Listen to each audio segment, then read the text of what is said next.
Todo comenzó con un solo disparo. Un casquillo de bala golpeando el asfalto de Minneapolis. Lo que parecía ser una parada de tráfico rutinaria de ICE, que salió terriblemente mal, se convirtió en la llave que abrió la caja de Pandora. En las noticias te dijeron que fue un incidente aislado, un oficial acorralado, una mujer muerta y una ciudad al borde de otro estallido social. Pero te mintieron.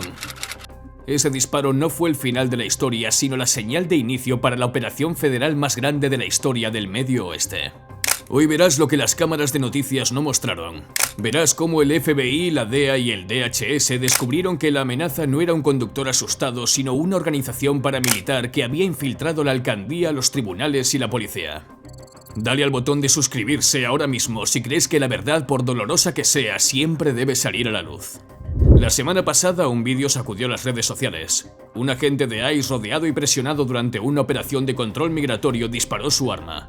El resultado fue fatal. Una mujer de 37 años perdió la vida.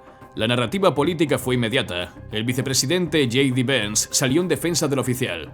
La realidad es que su vida corría peligro y disparó en defensa propia. No fue un acto de agresión, fue supervivencia. Pero mientras los políticos debatían y las protestas comenzaban a formarse en las calles, los agentes federales en el terreno sabían algo que el público ignoraba. Ese vehículo no era un objetivo aleatorio. Era un hilo suelto de algo mucho más grande. Minneapolis, una ciudad santuario, se había convertido en el caldo de cultivo perfecto. Al liberar sistemáticamente a delincuentes en la comunidad, se había creado un ecosistema de impunidad. Delitos sexuales, violencia infantil, extorsión.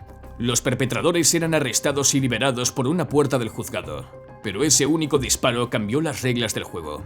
Lo que estás a punto de ver no es una investigación policial estándar, es el desmantelamiento de una red que operaba bajo las narices de la ley. Déjame mostrarte cómo cayó el telón. 3:12 am, sur de Minneapolis. La ciudad dormía bajo una llovizna helada. Una columna de vehículos federales sin marcas con las luces apagadas rodeó silenciosamente un hotel de 14 pisos cerca de la interestatal.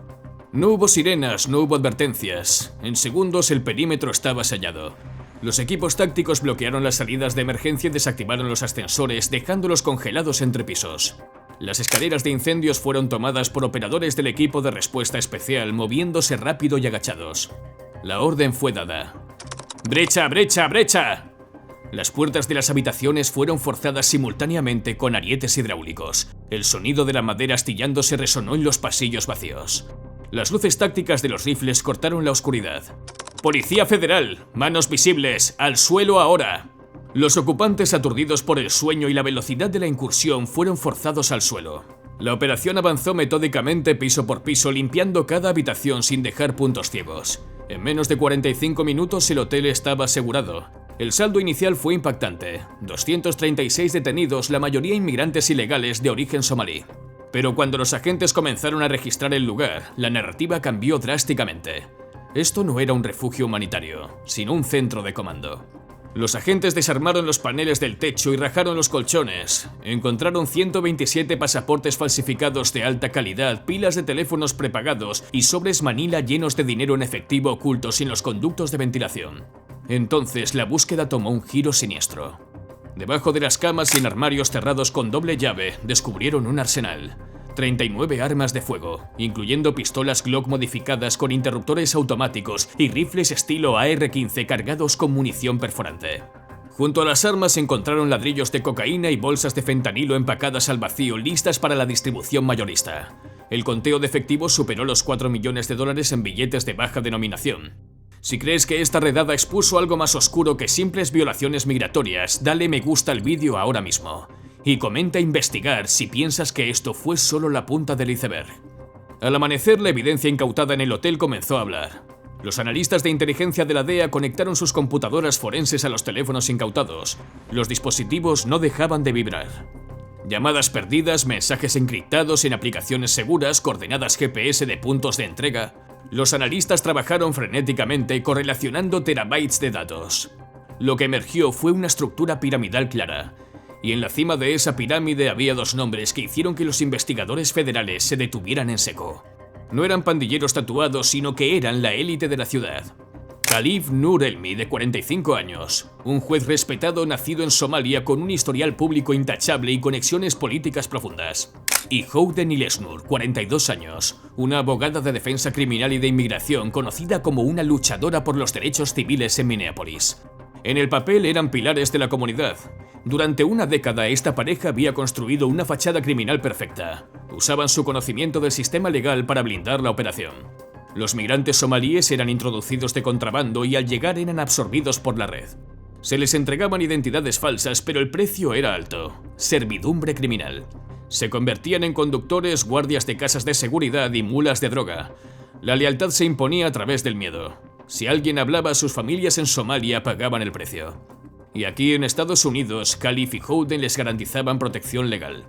Sus posiciones les permitían retrasar órdenes judiciales, desestimar casos por errores técnicos y avisar a la red sobre investigaciones policiales locales. El dinero de los sobornos fluía hacia arriba, silenciando a oficiales fronterizos y policías locales. Las drogas viajaban hacia el norte desde los cárteles en México y Colombia, usando Minneapolis como el centro de distribución para todo el Medio Oeste. El FBI vinculó esta red con al menos 24 homicidios violentos en el último año, muertes que la policía local había tratado como incidentes aislados de pandillas, pero que en realidad eran ejecuciones ordenadas por la organización. Pero la corrupción llegaba aún más alto. Los documentos recuperados sugerían vínculos directos con la oficina del alcalde de Minneapolis. Se alegaba que proporcionaba cobertura política y frenaba la acción policial en ciertos vecindarios a cambio de apoyo electoral y financiero. A medida que la red se cerraba, los sistemas de vigilancia del aeropuerto detectaron una anomalía. 8:21 am. Aeropuerto Internacional de Minneapolis-St. Paul. Las cámaras de reconocimiento facial marcaron dos coincidencias de alta prioridad.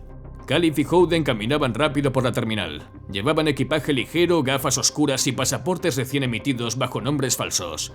Tenían boletos de ida a un país sin tratado de extradición. Estaban huyendo. Sabían que el hotel había caído. Los agentes de ICE y el FBI cerraron la terminal por secciones, acorralándolos. A las 8:27 am, justo antes de que abordaran, los equipos convergieron. El arresto duró 22 segundos. Con su captura, el escudo legal de la red se desmoronó. En cuestión de horas, los fiscales federales firmaron órdenes de allanamiento masivas. Los rastros financieros se desbloquearon. Nombres enterrados durante años salieron a la superficie. Minneapolis era solo el nodo central. La infección se extendía por 6 estados. Antes de ver la operación militar que siguió, una pregunta rápida. ¿Sabes cuál es la ley federal que permite al gobierno acusar a todo un grupo criminal por los delitos ordenados por sus líderes, aunque estos no los hayan cometido físicamente? A. Ley patriota. B. Ley rico. C. Ley de espionaje. La respuesta te sorprenderá al final del vídeo. 4:00 am del día siguiente, la hora cero. En centros de mando del FBI en Minnesota, Wisconsin, Illinois, Iowa, Missouri y Michigan, los relojes se sincronizaron. Más de 1.200 agentes federales estaban posicionados en la oscuridad. Equipos SWAT del FBI, unidades tácticas de la DEA y operadores del DHS se movieron como una sola fuerza letal. Se cortó la energía en bloques específicos. Las carreteras fueron bloqueadas por vehículos blindados Bearcat. La operación se desarrolló con precisión. La primera explosión ocurrió en el norte de Minnesota. Una puerta de acero reforzado de un almacén voló por los aires.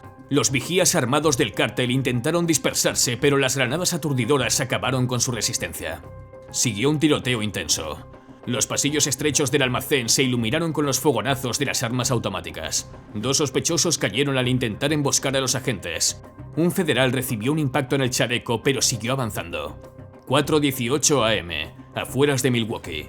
Un taller mecánico convertido en fortaleza se volvió un campo de batalla urbano. Un tirador del cártel abrió fuego desde una pasarela elevada con un rifle de alto calibre. Los agentes devolvieron el fuego, neutralizando la amenaza. Al asegurar el lugar, encontraron paletas de droga apiladas a la altura de los hombros, ladrillos de cocaína pura y fentanilo listos para envenenar a miles. 4:37 am, sur de Chicago. Equipos SWAT realizaron entradas simultáneas en un complejo de apartamentos de 3 pisos. Los sospechosos huyeron por las azoteas, saltando entre edificios. Uno disparó a ciegas a través de una pared, casi hiriendo a un civil. Otro intentó lanzar una bolsa con armas desde un balcón, pero fue interceptado. Al amanecer, la escala de la operación era visible. 73 ubicaciones allanadas, 4 tiroteos separados, 9 criminales abatidos. Los arrestos fueron masivos. 640 individuos bajo custodia en 48 horas. Se incautaron toneladas de narcóticos y cientos de armas de grado militar. Se abrieron cajas fuertes que revelaron decenas de millones de dólares, el combustible de la violencia. Pero lo más aterrador fue dónde encontraron estas cosas. Las drogas estaban almacenadas en habitaciones infantiles, las armas ocultas en cocinas familiares. La red operaba incrustada en vecindarios residenciales, usando a civiles como escudos humanos.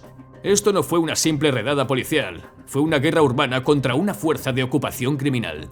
Comenta Justicia si crees que esta demostración de fuerza era necesaria para recuperar las calles. A medida que el humo de las granadas se disipaba, los investigadores comenzaron a trazar el mapa del daño real. Los registros incautados revelaron una operación de 10 años. Cientos de toneladas de narcóticos habían entrado al país a través de esta red. Cocaína para financiar el lujo, metanfetamina para controlar territorios y fentanilo para matar.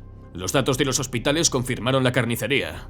En los condados controlados por esta red, las muertes por sobredosis se habían cuadruplicado. El fentanilo se había filtrado en escuelas secundarias. La violencia de pandillas, los robos y las ejecuciones eran síntomas de esta enfermedad. Y todo esto sucedía bajo la mirada de jueces y políticos comprados. Los migrantes utilizados por la red contaron historias de terror, atrapados por deudas impagables, amenazados con la muerte de sus hijos, obligados a conducir camiones cargados de veneno. Eran esclavos modernos en una maquinaria de muerte.